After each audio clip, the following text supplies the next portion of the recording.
नमस्कार, देश की बात में आपका स्वागत है। उत्तर प्रदेश सचमुच बदल रहा है। जिन लोगों से, जिन लोगों के अपराध से, जिनके आतंक से प्रदेश डरता था, जिनके आतंक की कथाएं गांव-गांव, खेत-खेत, शहर-शहर, डगर-डगर सुनी सुनाई जाती थी, वो अगर अपने लिए डरने लगे तो फिर तो मानना पड़ेगा ना कि प्रदेश बदल रहा है या बदल गया। अतीक को भी अपनी जान का डर, जाने का डर सता रहा था। वो भी सुप्रीम कोर्ट दौड़ कर गए थे कि हुजूर हमारी जान को खतरा हो जाएगा। बाद में जो हुआ वो सामने है ही।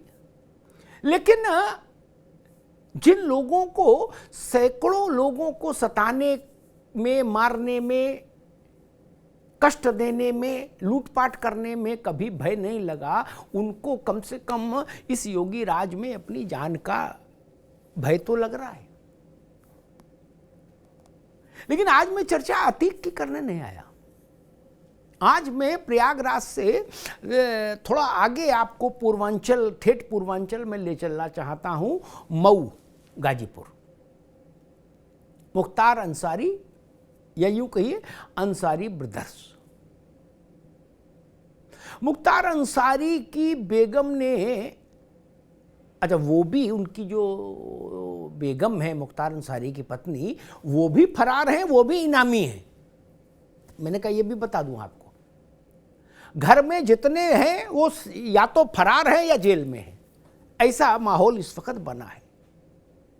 वो कोर्ट गई और उन्होंने कहा कि मेरे हस्बैंड को जान का खतरा है, जेल से कहीं भी सुनवाई में, कचहरी में उनके आने जाने से, जाते समय कोई संकट हो सकता है, जेल में भी उनकी हत्या हो सकती है, आदि आदि किस्म के संकट उन्होंने गिनाए। कोर्ट ने कहा कि ठीक है भाई, जेल वालों को भी एक निर्देश भेजो और सरकार को भी, प्रशासन को भी कहो कि मुख्तार अंसारी की सुरक्षा को और टाइट किया जाए। ये ठीक है, एक प्रक्रियागत चीज है। लेकिन हम चर्चा क्यों करने आए? हम चर्चा इसलिए करने आए कि जो लोग खुद को शेर दिल बताया करते थे, जो लोग एक हाथ मूंछ पर रखते थे, 4 बटन खोलकर चलते थे, जिनको लगता था कि पूरा सूबा उनकी मुट्ठी में है, जब चाहेंगे, जहां चाहेंगे वहां जलजला पैदा कर देंगे, हिंसा का, अपराध का, वो लोग आज कितने कमजोर दिख रहे हैं। नहीं, सब अदालत में जाके जान की भीख मांग रहे हैं कि त्राहिमाम त्राहिमाम त्राहिमाम हो रहा। ये बदलाव है जिसको मैं रेखांकित करना चाहता हूं। अगर अतीक के मामलों की सुनवाई में इलाहाबाद में 10 जज हाथ खड़े करके हट गए थे अलग, तो रिकॉर्ड मुख्तार अंसारी का भी छोटा नहीं है। इनके मामलों की सुनवाई में भी दर्जन भर जज हाथ खड़े कर गए थे। और मैं तो कहूंगा इस बार जो फैसला आया, जिसमें मुख्तार को 10 साल की सजा हुई गैंगस्टर एक्ट में, और उनके सांसद भाई अफजाल की सदस्यता चली गई और 4 साल की जेल अफजाल को भी हुई, उस निर्णय को देने वाले जज के साहस को भी प्रणाम। छोटी बात नहीं है।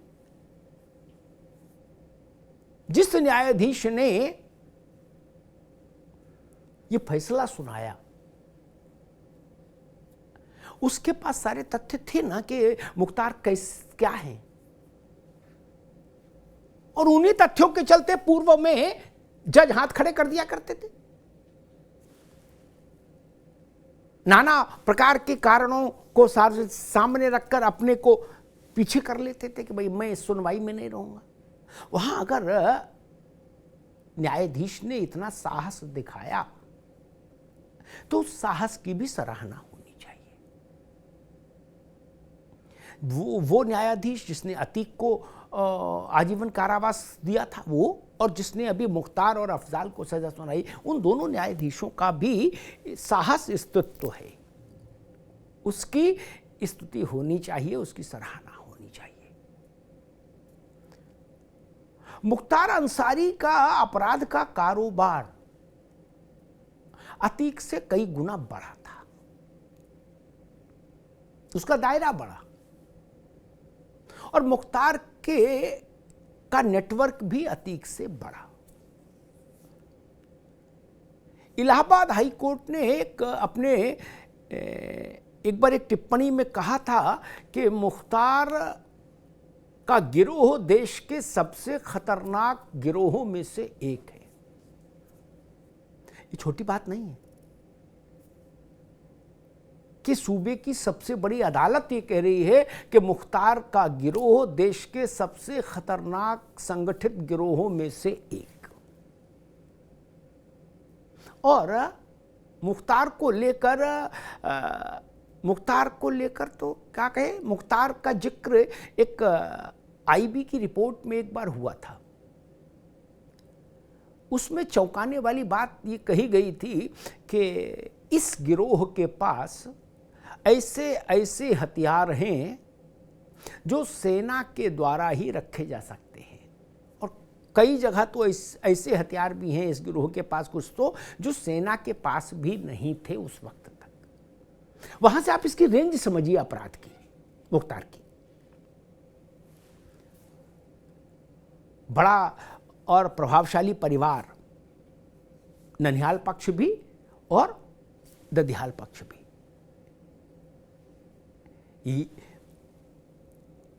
मुख्तार के बाबा आजादी की लड़ाई के सिपाही रहे, नाना सेना में थे, और मुख्तार अंसारी क्या करते थे आप देख ही रहे हैं।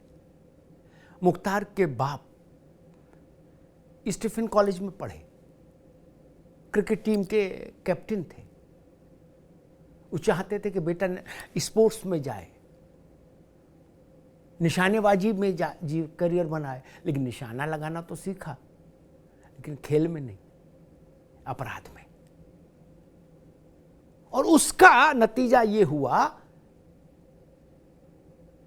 कि आज पूरा परिवार अपने प्राण की भीख मांग रहा है, सब कुछ ध्वस्तीभूत हो रहा है।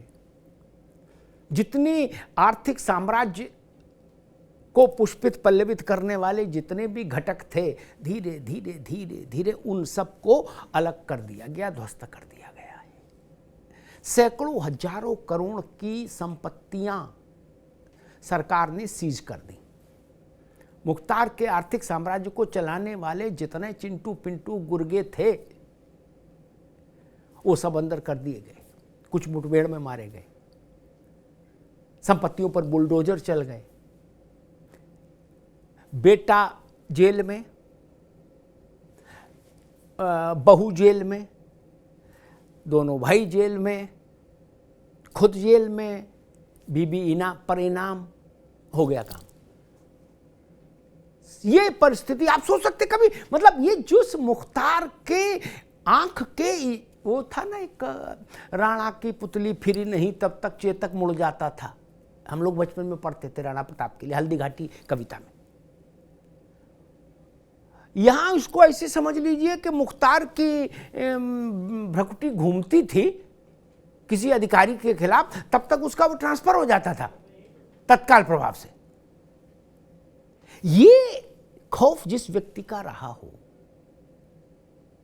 जिसकी कृपा पर आईजी तैनात होता हो, डीआईजी तैनात होता हो, एसपी जिसके हैं कोठी पर कॉर्निश बजाता हो, कलेक्टर जिसके यहाँ हाजिरी लगाता रहा हो, जो कोतवाली में ताला डाल दे तो कोई माई का लाल खोलने की हिम्मत नहीं करे, चिरौरी करनी पड़े कि नहीं भाई कोतवाली में ताला ठीक नहीं खोल दो, क्या जो अस्त्र शस्त्र से सुसज्जित खुले वाहन पर उसके ऊपर बैठकर हुड पर है, एक हाथ मूंछ पर और पूरे आसपास के इलाके में के हिंसाग्रस्त इलाके में प्रवोक करता हुआ निकल जाए। उस आदमी की ये दशा, और दशा का मजा ये देखिए, अभी योगी आदित्यनाथ गए थे पूर्वांचल स्थानीय निकाय के चुनाव के दौरान, तो उन्होंने मुख्तार के इलाके में अपने भाषण में कहा कि जो लोग ये ख्वाब पालते थे या ये सोचते थे कि हम प्रदेश की कानून व्यवस्था को व्हील चेयर पर लाकर रख देंगे, वो आज खुद व्हील चेयर पर चल रहे हैं। अभी स्थिति ये है। और कहाँ क्या जलवा फरोश था कि पंजाब में जेल में था मुख्तार, तो जेल में सारी राजसी सुविधाएं थीं और पत्नी भी अधिकांश समय वहीं रहती थी साथ।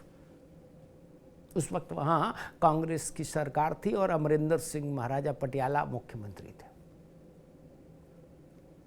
वो मुख्तार उत्तर प्रदेश न जाए रोपड़ जेल से बांदा के लिए, इसके लिए उस समय की पंजाब सरकार ने 55 लाख रुपया वकीलों को ऊपर फूंक दिया था।